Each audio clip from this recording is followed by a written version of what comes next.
that, the second episode was about Jerry Lawler versus Andy Kaufman, and how legendary that feud was. Most of that story I pretty much already knew, but it was really good version of Vice telling it and having, narrating, and, of course, the people doing the role stories or role-playing stories. They had the same people from the previous episode. You had Jerry Lawler, of course. You had Jerry Jurt, Jeff Jarrett, Jimmy Hart, and Dirty Dutch Mantel.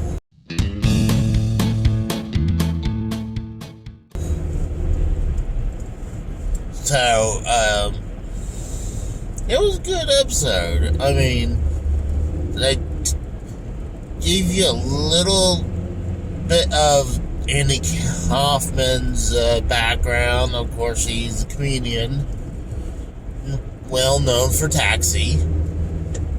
He was part of Saturday Night Live, and very small part of that Friday night show that was trying to be that version on Friday.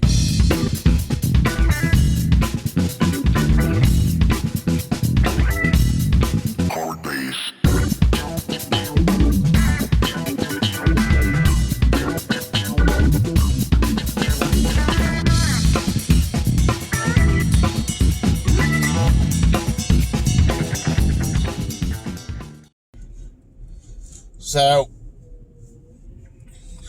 they were saying that Andy Kaufman always wanted to be a fan. It was always a fan of wrestling,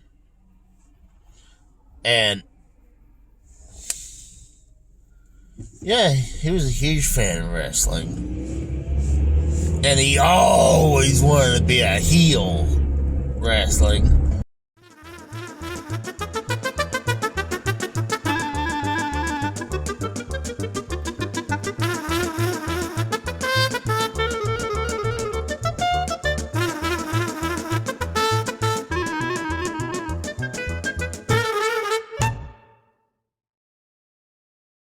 And you know what? I can understand. Heel wrestlers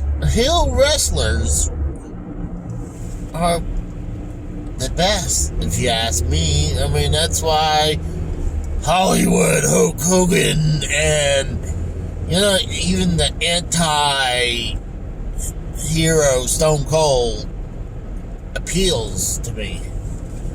I mean, yeah, during the 80s, I mean, everyone was like, all about proud American red, white, and blue. Especially after the first Gulf War. Yeah, it was really good. They talk about he was doing these bits at what's that famous comedy stand-up area? Is it the Laugh Factory? I don't think it's that, but he would do some wrestling shows on there. He would do some wrestling shows on TV. He was wrestling against women, calling himself the intergender wrestling champion of the world.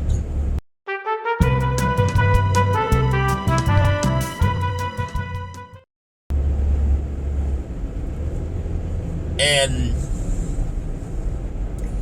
he would legit wrestle women. I'm not 100% sure from the movie Man from the Moon, or Man on the Moon. What is it, Man? the one with Andy Kaufman. I mean, the one with Jim Carrey plays as Andy Kaufman. But they were saying that's how he met his longtime girlfriend. You gotta be careful about believing information from a movie. Kind of like how, the Queen movie with Bohemian Rhapsody. That's a good movie. I'm shocked I said that properly. Like, I heard about that movie being very not accurate at all.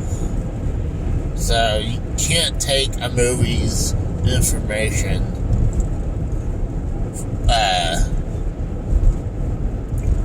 without a grain of salt. But it was super kayfabe about Andy Kaufman, about him hating against Jerry Lawler. Jerry Lawler kept the whole kayfabe feud secret even damn near 20 years after Andy died. The only time he said he finally let the cat out of the bag when he wrote his book. And that's about the same time frame when he did the movie with Man on the Moon. Great movie. I highly suggest about that. But his feud with Andy Kaufman's legendary. I'm pretty sure WWE probably has that footage in their vault. I'm pretty sure. But, yeah, Andy Kaufman went to Vince McMahon Sr. wanted to do his bit with the WWF. He was a huge fan of Buddy Rogers, the Nature Boy, Buddy Rogers.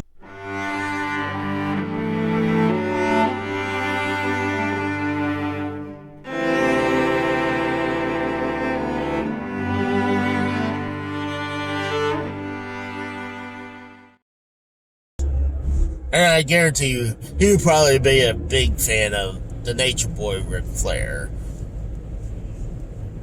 But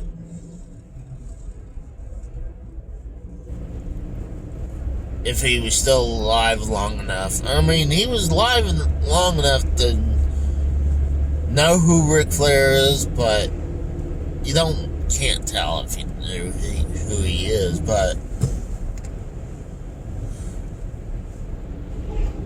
so I definitely highly suggest you guys watch that show. But after Vince McMahon Sr.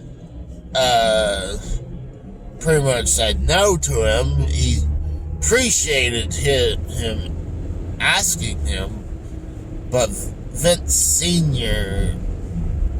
was very protective about wrestling back then. Even Junior was too, but Senior thought, if we brought in an actor, then they're going to think everyone's acting. So that's when Bill Apter, I heard about Bill Apter, giving information to Lawler and Jerry Jarrett about Andy wants to wrestle. So, God, I can't believe Bill Apter is still alive, but great man, legendary, really respectable man. I feel like that guy needs to be in the Hall of Fame. Same thing with Andy Kaufman. He needs to be in the WWE Hall of Fame. I mean, if Mr. T can be part of the Hall of Fame, not only Andy should be in there, Bill Apter should be in there too. But after Andy was doing his bit in Memphis, Tennessee, doing a bunch of his infamous promo work, and they were awesome, by the way. I highly suggest you guys check them out. I mean, that is brilliant heel promos from Andy. I'm wondering if he would be healthy and live long enough, he would turn face, but he always wanted to be a heel. But after a while, yeah, he was doing the women wrestling as well in Memphis, and he was gathering several women and beating them, and then one of them was Foxy,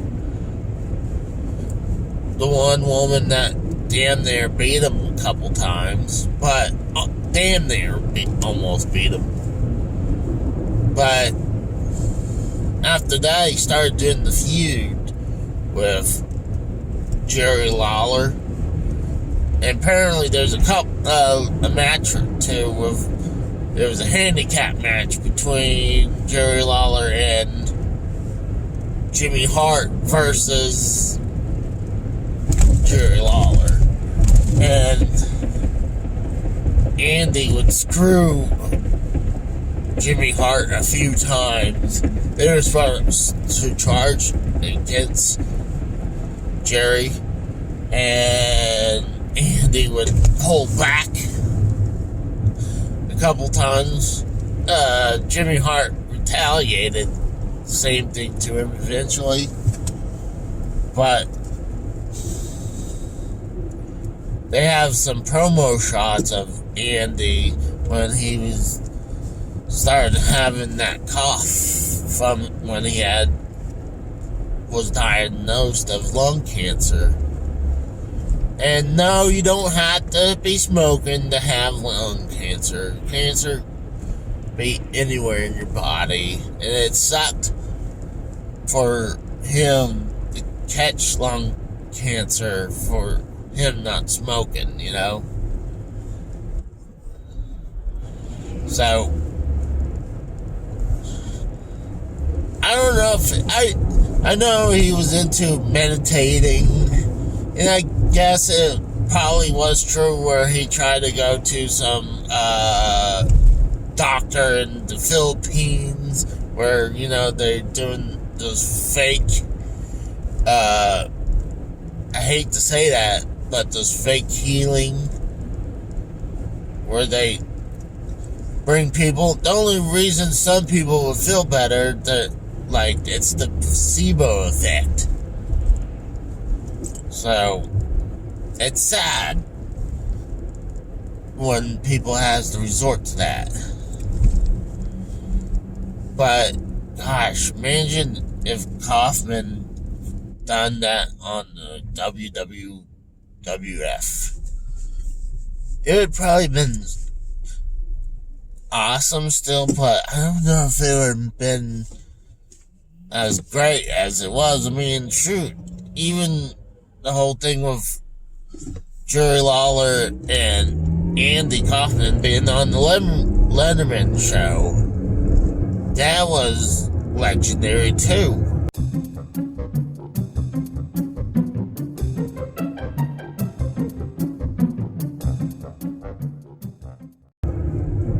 You wouldn't have got that. What they were saying that Andy Kaufman let Dave Letterman on the know about that, and that's probably why they went ahead and let it air, because he was told about that. It was like, hey, just in case they don't do it, we just go with what the script said. But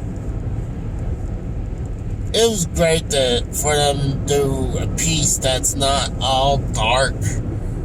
I mean, even though Dark Side of the Ring, I love Dark Side of the Ring. Some people really don't like it. I can understand because it's always about the negatives. But I mean, that's kind of what's the appealing part. I mean, like, you want to hear about the whole thing about Chris Benoit situation and the Owen Hart thing and the other things like Devon Eric's. But I highly suggest check this out and watch the series. If not, at least go on YouTube and just pay a couple bucks to watch some episodes. I mean, that's what I do. If I need to start recording them on Vice, but yeah.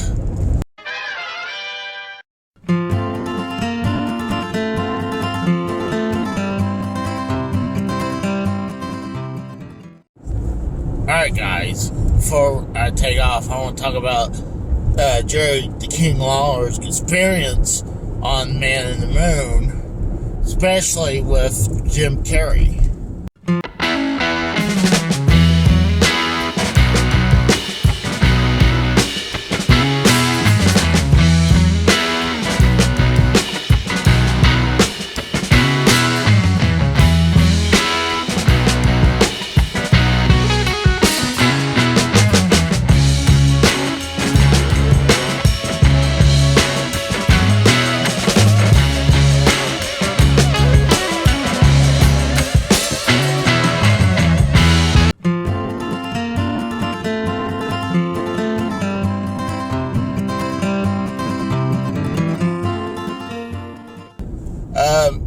I heard Jim Carrey pretty much was acting like he was Andy Kaufman, even when off film the whole time. And he was pretty much acting like the heel part of Andy Kaufman all the time, especially against Jerry Lawler. He thinks Andy Kaufman was straight up a dick to Jerry Lawler at all times. That he was doing pranks. He wanted to do the same thing like Andy Kaufman did to him with the pile driver, where Andy Kaufman took him and did the pile driver. So, he wanted to do it because obviously he's going to do the exact same thing that the King put him in the hospital. But Jim Carrey was provoking Jerry Lawler, and to the point like he was trying to have him do the pile driver, but Jerry Lawler says no. And he knew what kind of BS Jim Carrey was about to do. So, what I heard, eventually they cut Jim Carrey's mic, and he was yelling, and he was pissed because he didn't do it. And then I heard that he spat at Jerry the King Lawler, and he ran for him. Like, the guy was being totally disrespectful to Jerry Lawler, to the point where I think they did have a fight, some type of fight, that pretty much Jerry Lawler was fired from the movie for a little bit, but he was brought back to finish it.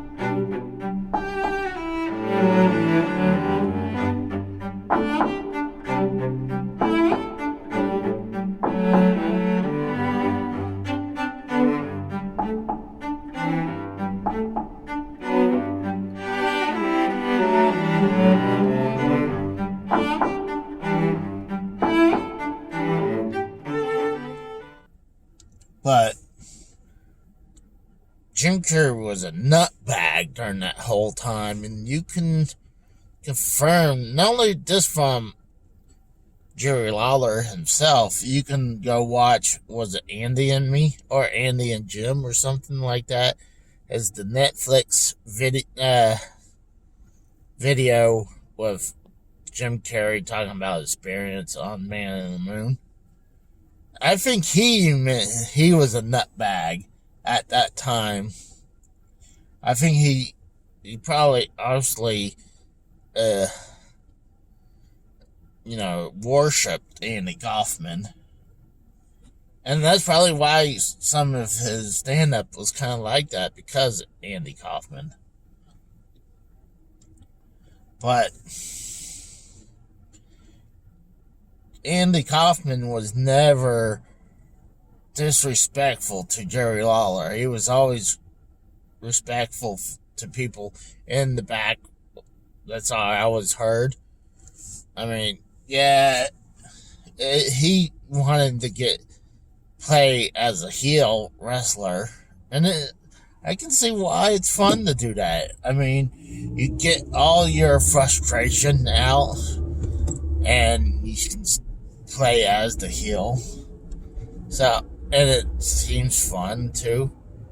So, yeah, I just want to talk about how the difference from Andy Kaufman and Jim Carrey's perception of him.